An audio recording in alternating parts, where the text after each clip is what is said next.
ఇద్దరికి నోటీస్ ఇవ్వడం జరిగింది. నిర్మల్ జిల్లాలో భారీ వర్షాల నేపథ్యంలో కడెం ప్రాజెక్టు పరిసర ప్రాంతాల ప్రజలు అప్రమత్తంగా ఉండాలని జిల్లా కలెక్టర్ భవేష్ మిశ్రా సూచించారు. ప్రాజెక్టును సందర్శించిన ఆయన నీటి మట్టం, ఇన్ఫ్లో, అవుట్ఫ్లో వివరాలను పరిశీలించి దిగువ ప్రాంతాల ప్రజలకు ముందస్తు హెచ్చరికలు జారీ చేయాలని అధికారులను ఆదేశించారు.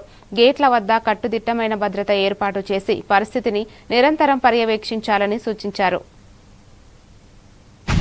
కడెం ప్రాంతంలో భారీ వర్ష నమోదు కావడం జరిగింది. ఇంచుమించు 100 మిల్లీమీటర్ కంటే ఎక్కువనే ఇక్కడ వర్ష నమోదు కావడం వల్ల ఇంతకుముందు కడెం ప్రాజెక్ట్కి మ్యాక్సిమం లెవెల్ ఒక 700 ఫీట్ అనేది ఉంటుంది. సో మొన్నటి వరకు అయితే ఎల్నినో ప్రభావం వల్ల ప్లస్ తక్కువ వాటర్ రావడం వల్ల అది ఆల్మోస్ట్ ఒక 675-676 రేంజ్కి వచ్చింది. లక్కీలీ ఒక లాస్ట్ వారం రోజులు కొంత మంచిగానే వర్షం పడింది కాబట్టి ఇప్పుడు ఆ లెవెల్ ఒక నిన్న 691కి వస్తే కొంత వాటర్ ఇక్కడ నుంచి మనం డౌన్ స్ట్రీమ్లో రిలీజ్ చేశాము.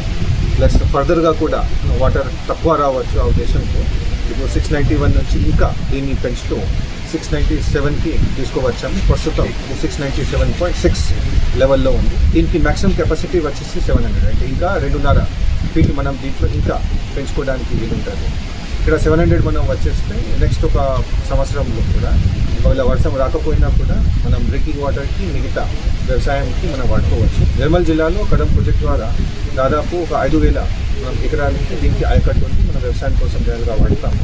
సో అంటే లక్కీ ఈ రెయిన్ రావడం వల్ల మన జిల్లాకి ఇప్పుడు నెక్స్ట్ 1 ఇయర్కి ఈ ప్రాంతంలో అయితే మనకి